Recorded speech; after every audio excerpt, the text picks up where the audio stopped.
Good morning and welcome to another episode of Moms in Real Estate in the Morning. Kristen and I are so excited because today is the day where we get to talk to Moms in Real Estate official money mentor, Danielle. Hello, friend. How are you? Hello, I'm so good. How are you? Good. Well, I'm really good because today I think we're going to be talking about hidden money. Is that right? I mean, that got my attention. Yes, I girl. know. We're going to talk about finding the cash.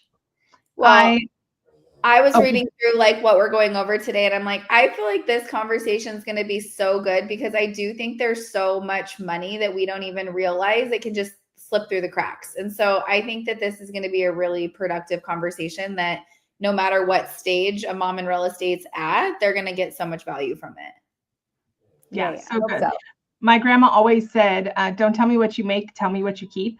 And Ooh, so, like she had a saying in Spanish that sounded much better than that in English. But I think that that's kind of like this conversation, right? Like counting the money and knowing where it goes and finding what we're not thinking about. So take us into that. Like, where do we even begin to find money, Danielle?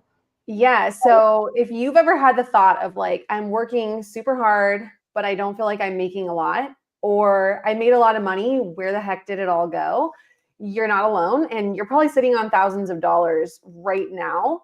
And as agents, you're so conditioned to spend to earn, right? So there's so many different things that come into spending money to bring that money in, and that sometimes we forget about money leaks, underutilized assets, and untapped revenue streams. So I want to give everybody basically like 3 tips to help discover where that hidden money might be. And I like to call it the hidden money method. So let's talk through the first one. And it's something that I take all of my private coaching clients through. So first one is finding the leaks. And what you're going to do is you're going to look at the last 30 to 60 days of expenses and highlight anything you forgot you were paying for. So if you've gone through my So-To workshop, you have a great cash flow tracker. It'll be really easy for you to do this. If you haven't, no worries. Just go through your bank account and your credit card transactions, and you're going to look for like subscriptions, tech tools, overlapping functions, annual fees that you said you would cancel and didn't. And then you want to just take that list and go through and make the phone calls, make the changes, go through the cancellations, and you'll likely uncover, I see when real estate agents specifically do this, they find anywhere from $300 to $1,500 a month in hidden expenses. And that adds up to, at the low end, $3,600 a year. Dang, that's good. Danielle, I would even say like one of the things that as agents that we can do is like look and see if that tool or that subscription or that thing that we're using has actually contributed to our closings. Because I think as agents, a lot of times we feel like we have to have all of these things. Like we have to have, the different stand stores, and we have to have this and we have to have that. But really, is it actually contributing to a closing? Like, can you look at a closing? And agents tend to focus the majority of their time on all of the things instead of the things that are actually closing them deals. So would you agree that that's like a way that they should look at this as well? Absolutely. And sometimes when you go through that exercise, you totally forgot that you even signed up for it, right? And yeah, it's a write-off, but like you said, is it moving the needle forward? Is it actually helping you do your business and earning you money? Is it taking you closer to where you want to be? Well, I think one thing I definitely saw when I was going through my So-To and going through like what my subscriptions were and what all my bills were is I saw a lot of things that I was paying for that I was also able to do that with another app. So for example, I was paying for Stand Store and ManyChat. And the reason I was using ManyChat was so that I could do auto DMs, which was a feature in Stand Store. So I was like, cool, I got to save $25 a month there. And then I had Loom. I was paying for Loom and I was paying for Zoom. And at the same, like all I wanted Loom for was like that cool circle when you're training people. But I had to sit and ask myself, like, is it okay if I don't have that circle and I just have the square? And so I was like, yeah, it is. And we have StreamYard. You could do it in StreamYard and you have the cool circle. You can also do it in Canva. Canva just released. You can do it in Canva now too. You can do the training in Canva. You can do, there's a present and record feature and it gives you the little circle just like Loom. I love that. Okay, you guys all probably just saved like $25-$30 a month just from that one little thing. That's what we're about. Hidden money. Let's get rid of it. I love that. And it's something you have to put the time in, right, to go and look at it. But like Randy's point, it's about what you keep, not what you make. So if you're making a ton and you're essentially throwing money away when you're not using those systems or when you're duplicating the efforts. Totally. Okay, cool. Should we go over the second tip? Yes, that's what I was going to ask you. I was like, all right, I got the first one written down. Okay, so the second one is going to be monetizing what you already know. So your brain is literally your bank account, and sometimes we don't take a moment to reflect on the knowledge that we've gained. And are we leveraging that knowledge in a way that ties into the rest of our business, but could also generate more income for us? So some examples would be like hosting a paid workshop on how to prep for listings like a pro, selling your Canva templates or your buyer handouts, or creating like a short digital course on how you doubled your referral business. So something that you're niched good at, and really just leveraging it in a way, because most of us became entrepreneurs because we wanted more freedom and to make a bigger impact. So the things that you've learned along the way are part of sharing those as part of making that impact. So you could start with something really simple, like a $47 offer, and build it from there. But people pay for shortcuts. So one of my favorite things is to share my mistakes that I've made as an entrepreneur, so that hopefully someone hears them and they're like, I'm going to skip the line and take her learnings and not have that experience. So not leaving money on the table and really using things that you're good at to generate other streams of revenue in your business. Well, I just have to say, like, first off, I feel like, all right, God put Danielle in my face yet again. But I also feel like Jordy, if she was in the room, would be like, yes, Danielle, because I am meticulous about design. And so even if, and so I've started getting better to where I might like buy a design for like an invite for like, event that I'm doing or whatnot, but I always end up totally redoing it. And I spend so many, and I have beautiful things. And the other day I saw somebody was like, this, I think it was like a baby shower wedding invitation on Etsy makes $4,000 a month. I almost fell out of my seat. You know how many beautiful invitations I have sitting in my Canva that I have made? And so I think it's even beyond like art, like it's also, it's in part of like what we do, right? Like I sell real estate, so I could absolutely use those guides, but it could be as simple as something that I've already created that I'm just not putting out there, right? Mm-hmm. Well, and it's like path of least resistance, right? You're already doing that work. What are some things you can package up and create some additional streams of revenue for yourself? Because most agents that I talk to, they're transaction focused, but they want to be done selling homes at a certain point, right? So it's like, okay, well, what are we going to do to make sure that we can be done? And this is part of it. That's so good. I love that. Yeah, I love that. Okay. So the third tip that I have is to really cut out what is draining you. So we're not just cutting expenses when we're doing this, we're cutting out energy too. So ask yourself a couple of questions, like what part of the business feels really heavy to me? What do you dread doing? Like, what are the things where you're like, oh, I don't want to do this today?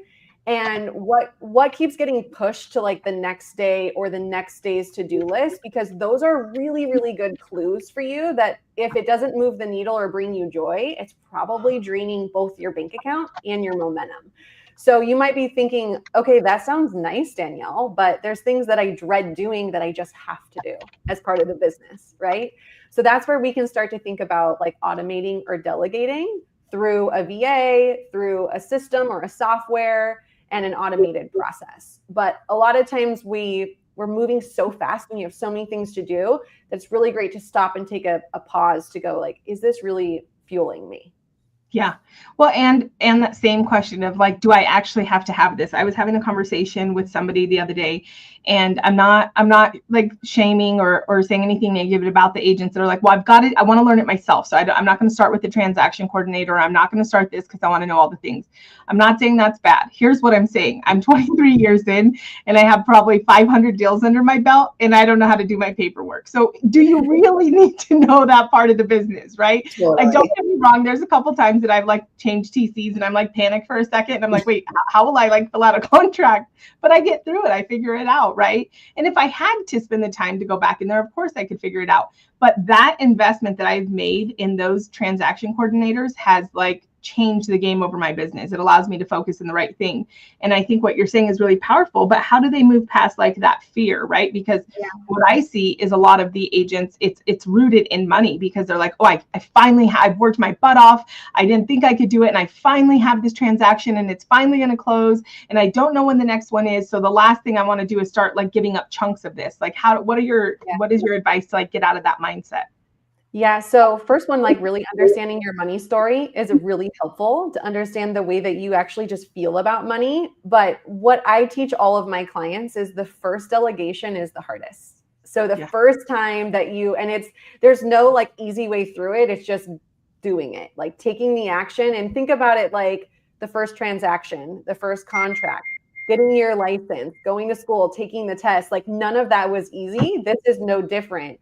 But if you look around, the most successful people, they understand their strengths and they're masters of delegation. So it's part of the gig. It's part of the gig, and just taking the step doesn't mean it's going to be easy or it's not going to suck, or you might hire the wrong person the first time. That's all part of the growing process. Yeah, 100%. Delegate, hire to your weakness too, right? That's a whole nother topic that we could dive into. Yeah. But the best thing I've ever done in my business is I'm like, what do I suck at? Because I'm going to hire them. And for me, it was like in the house. I was like, I'm not the best cook, so let's get that off my plate. That was like one of my first hires. Yeah. Is it cook? Like, I waited forever in my business. Mm-hmm. Really? Okay. Yeah. So I waited forever. I knew I needed an assistant. I waited forever. I put it off. My husband would be like, what are you doing? And the year that I hired my assistant, I doubled my numbers. Yeah. And and everybody goes through it. Everybody that has delegated or taken that step in their business, they'll tell you the first time, they'll always remember the first time, like you just did. And it's the hardest. It really is. I feel like the other part that's like kind of ongoing is like you get the right people in place, but then like you're just like used to doing it. So I constantly have to ask myself when I'm doing something like, is this my job or is it somebody else's job? And like, and then it's hard because sometimes it's just easier to be like, I can just do it real quick. But really getting in the habit of like, no, this is not where your time is best spent has been something I've been working on. Every Wednesday, Kristen, I audit my activities and I go through my entire Asana list and I clear like 50% of it. And I felt bad at first, but clearing 50% of it is delegating. I'm like, wait, I absolutely don't need to do this. And I just change who is responsible for it and the direction. And I'm like, this should have been this person's in the first place, not on mine. Totally. And it's good. It's good stuff. I love having people that are there to help and we can delegate. 100%. So we're on board. So where else do we find money, or what else do we need to do, Danielle? Tell us exactly. Well, we don't have much time for that, Randy. We have so many things. Let's start with the first three, right? Okay. So your hidden money is probably sitting in the three places we talked about. Start there. What are you paying for that you're not using? What do you know but haven't monetized it? And what are you doing that's draining you instead of paying you? Start with those three things, and that'll sort of create the momentum, because as moms, as entrepreneurs, we're carrying so much. But when your systems and strategy line up with your vision, that's when the magic starts to happen. 100%. And one thing that we know, Danielle, is that a lot of people are uncomfortable talking about money. So I think some of us, like the three of us, we built that muscle, and whether we're in a high or a low, we're like, oh, we're totally open. But the average mom, this is tough. So how can somebody reach out to you and just kind of find out, like just talk to you about all the things, and what are the kind of things they can talk to you about? Yeah. So best place I love Instagram. So come follow me on Instagram at Life by Danielle. And you can talk to me about anything. Like, I love nothing more. I only discovered how my money story was holding me back 2.5 years ago. So it hasn't been that long. And I'm just a super safe space. There is like, clients will always say to me like, oh, this is probably a stupid question, or this is a dumb question. There is literally no dumb question. Every single person feels shame and fear around money. I do this thing when I do money talks, and I ask the audience, how many of you feel intimidated by money, or that it feels like a little bit like a foreign language? Hands go up. And I'm like, okay, everyone look around the room, literally all of us. So I think just knowing that you're not alone, and anything you want to reach out to me for about money, whether it's investing, whether it's getting a game plan, cash flow tracking, putting a strategy in place for your business, those are all things that I can help with.